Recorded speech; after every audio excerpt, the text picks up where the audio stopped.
Well,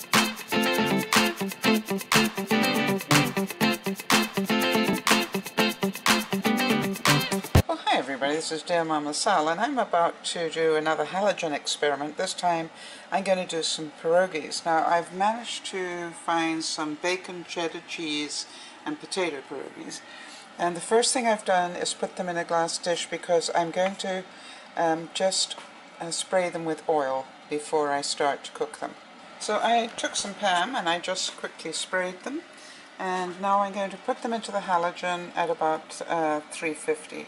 375, somewhere in there. So I've got the halogen actually set at 450, and I've put them on for about 35 minutes. I'm not sure how long they'll take. Everything's an experiment, as you know.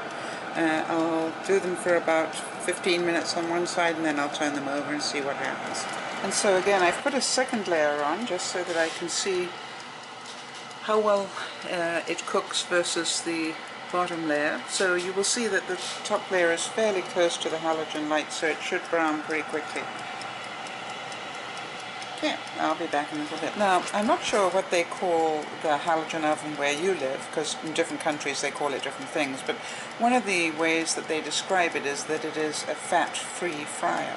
It doesn't mean that you don't use any fat, it just means you can actually have that fried taste and that fried look to food without actually dipping it in deep oil. So what I want to show you is what it does to the pierogies now, just by spraying a little bit of Pam on them.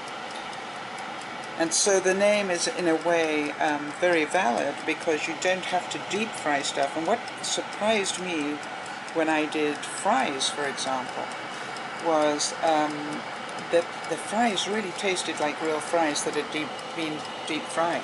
I have tried both potato fries and also yam fries. Both of them were excellent. Alright, so it's been going for about 10 minutes, so I'm going to give it a bit more before I turn them over. I'm going to let them just start to brown, and then I will come back and turn them over.